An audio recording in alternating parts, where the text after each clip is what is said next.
Hey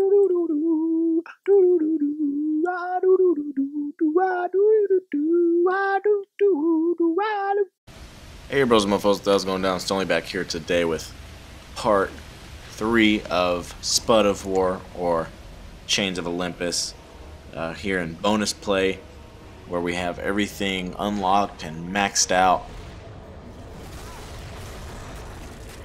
So far in Chains of Olympus. Now if you guys aren't familiar with Chains of Olympus, it's actually set before the first God of War. If you're not familiar with the first God of War, feel free to check out a video on my channel that includes all of the cinematics and cutscenes from God of War, so you guys can get up to speed on that and what's going on. So anyway, the primordial fire here. Now Eos, which is Helios's sister, now Helios being the sun god and having his chariot crash into the ground, is now imprisoned in the underground by Atlas with the help of Persephone, which is Hades' wife. Now Persephone, well, we'll find more about what's going on down there later, but so far in Chains of Olympus, Helios' sun chariot has mysteriously fallen, crashed into the sky, so we, or Kratos, is going to be working on fixing the chariot by powering the fire steeds with the primordial fire, and then taking off with the sun chariot to find and rescue Helios. So the primordial fire that we just acquired is mostly referred to as the fire of the Olympians, or fire of Olympus, and we actually heard about this in God of War 2, where we come across Prometheus, who was sentenced by Zeus to an endless amount of torture, basically, by being killed every night and eaten every day by an eagle, the same eagle. And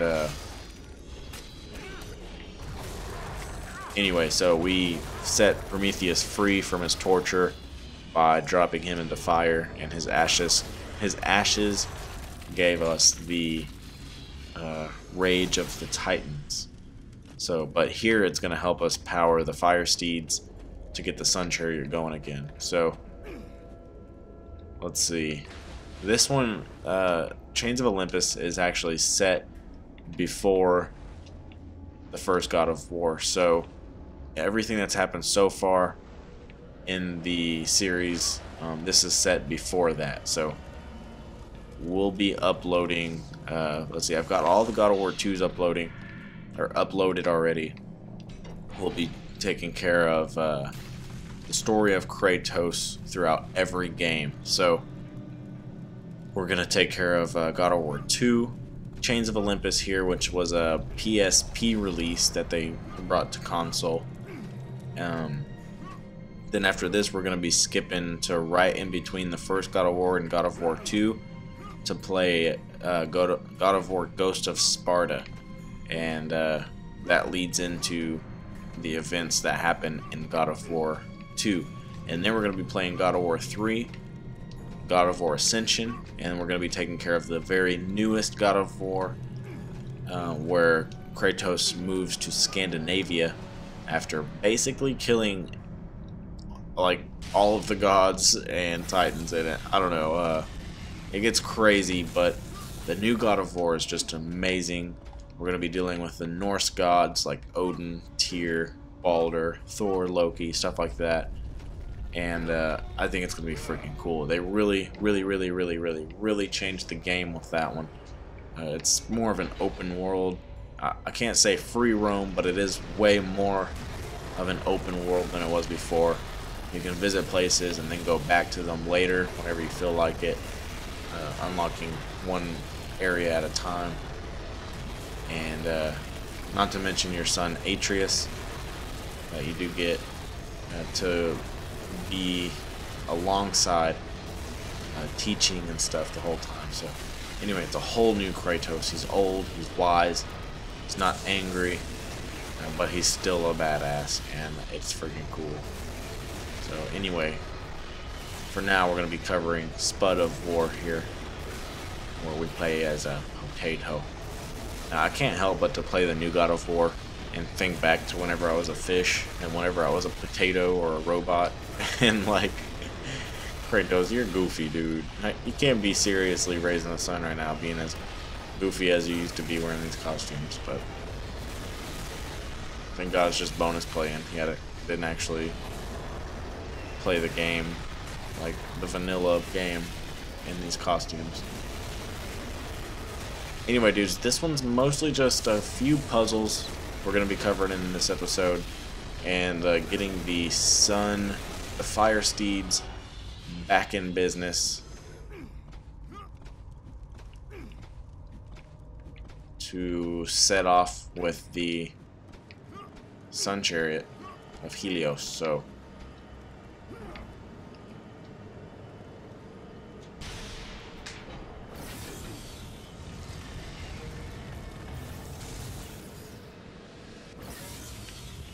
and again the melody returned, and it almost seemed familiar.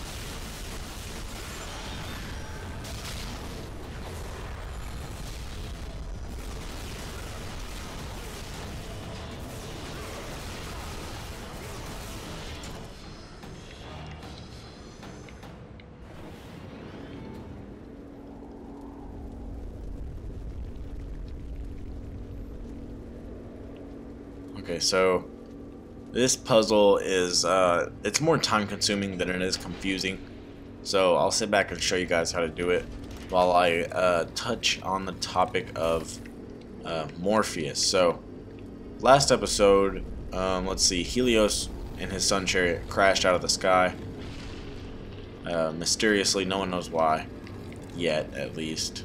And well, actually, let's see, at the beginning of this one, or maybe it was the end of the last one, I can't remember, Eos, which is Helios' sister,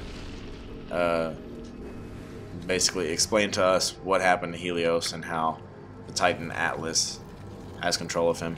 Anyway, whenever Helios crashed, Morpheus, the god of sleep and dreams, kind of, takes over, because whenever Helios is driving his sun chariot on the other side of the world, then Morpheus, the god of sleep and dreams, is covering the side that that Helios is not on. So whenever Helios isn't around, of course, Morpheus comes out. So with Helios crashing, Morpheus, of course, came out and has his darkness spread everywhere. So Morpheus, as far as I know, is not an evil god.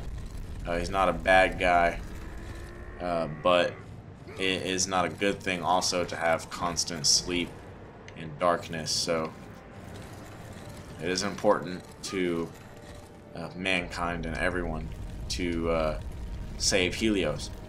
But Kratos doesn't. He's kind of known for not caring about mankind, or not caring about anyone but himself, really. And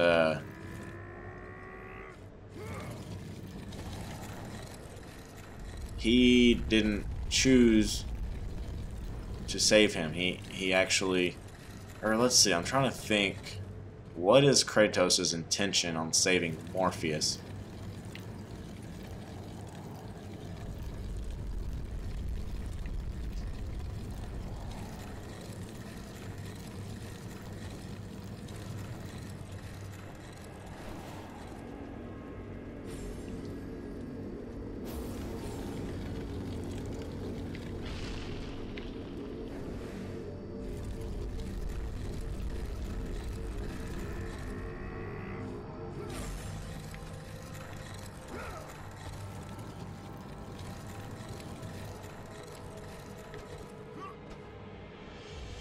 I'm sorry, I got lost in thought. I just played back what I said in my head. I think I said, what is Kratos' intention on saving Morpheus? I meant to say on saving Helios. So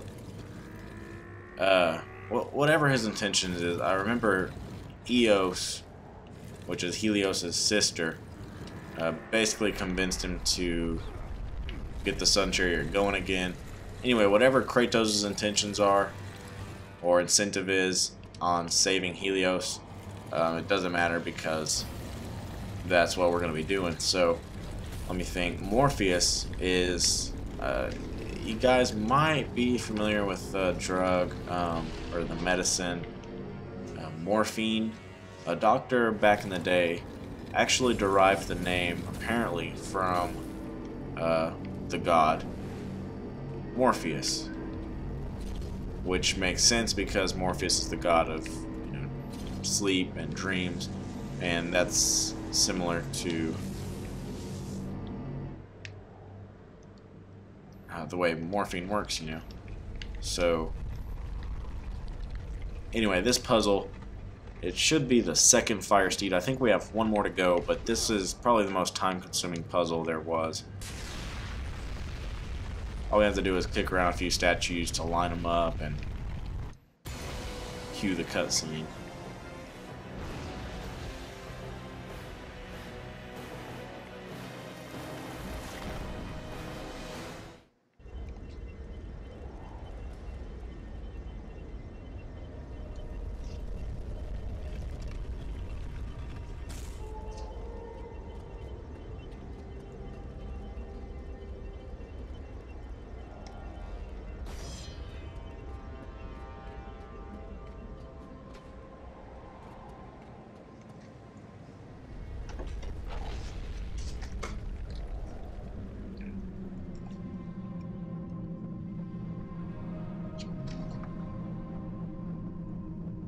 I think this is probably the coolest platform we'll ever ride on in the God of War series. It's literally powered by light and sun.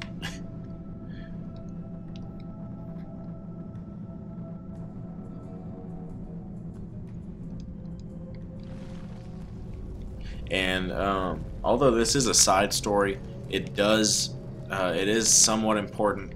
It's not completely important, but it does fill in a lot of the gaps in relation with some of the gods or titans, according to Kratos, because we will be finding out why Atlas said in God of War 2, well, he referred to Kratos doing this to him or something, and so there were hints that they have a previous relationship. This fills in the blanks with that. Also in God of War 3, we'll see that Helios mentions to Kratos that he owes him because he doesn't forget, or he hasn't forgotten how Kratos saved his Sun Chariot or whatever. So without playing this game, we wouldn't realize what he was talking about,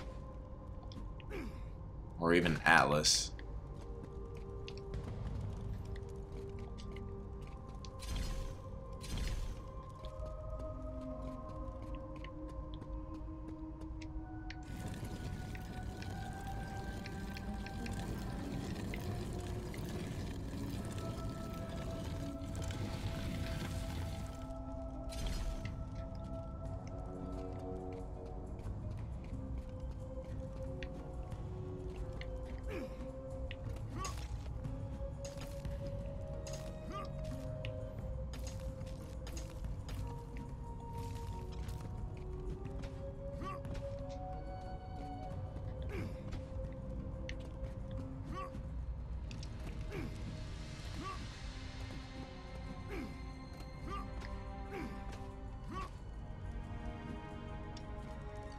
Okay, I was trying to remember what the heck I was supposed to do here.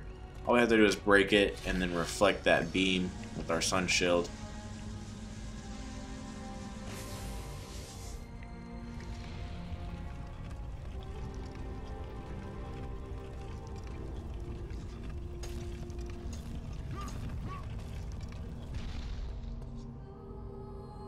And that should be the third steed, and we should be ready to go.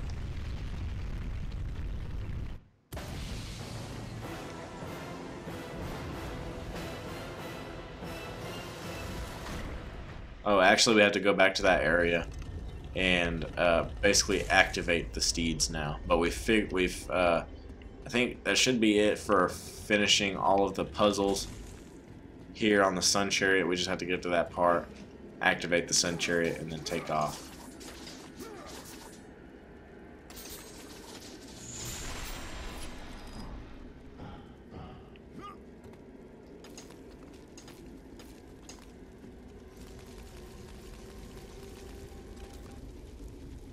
As Kratos left the temple, he was assaulted by the army of Morpheus, and again, he heard the haunting melody. But this time, he recognized it as the song of his daughter, Calliope. Calliope? My daughter, where are you? Calliope!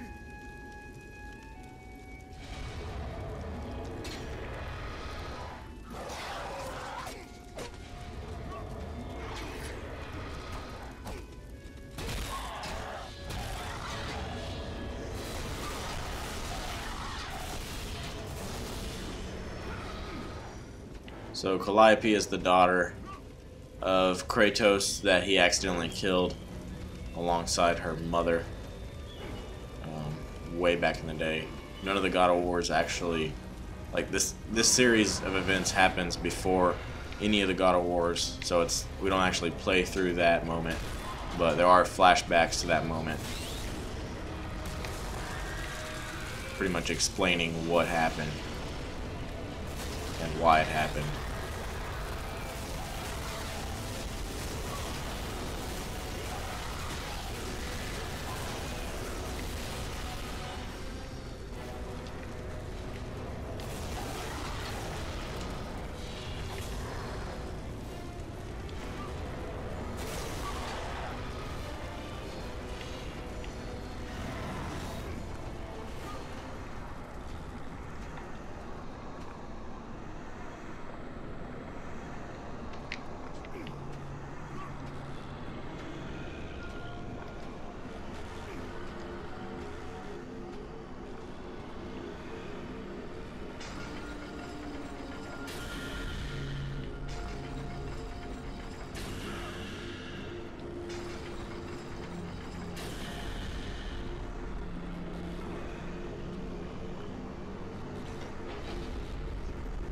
So all we had to do is activate the fire steeds, and I think we're good to go.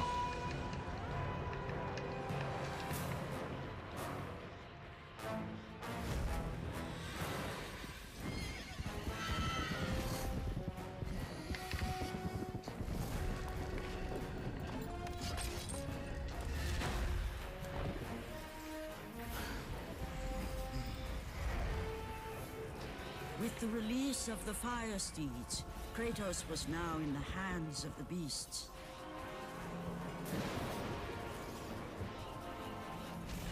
And where they would take him, he did not know.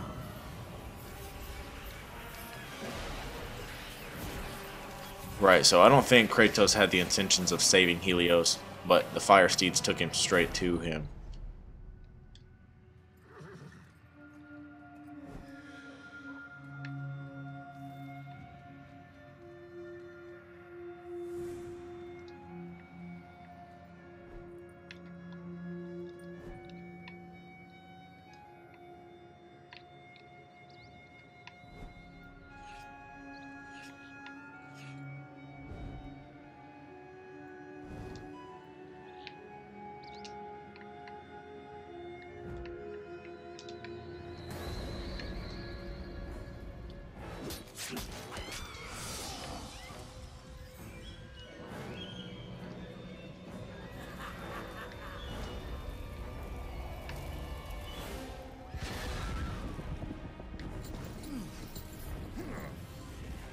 As the steeds pulled Kratos away from the grip of Morpheus, they crossed into the underworld.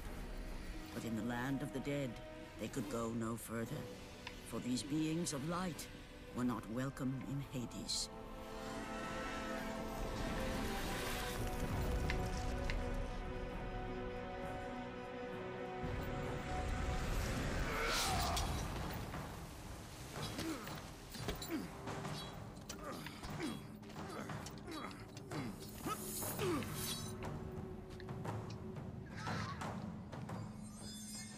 Kratos found himself on the very edge of Hades, the land where no mortal had set foot. Here, where the souls of the dead walk their fated path, Kratos knew that for him, this was merely the beginning. Alright, dude, so we're in the underworld, the domain of Hades, and we're on to the next part. I think we've got maybe 2 more episodes ahead of this, or after this, and then we'll be good on Chains of Olympus and on to Ghost of Sparta. So anyway, dudes, hopefully you guys are enjoying the series and getting something out of it. If nothing else, at least you're learning the story of Kratos a bit better. And I'll catch you guys on the flip-flop. Do-wop, do-do-wop, wop, do-do-wop, do-do-wop, do-do-wop.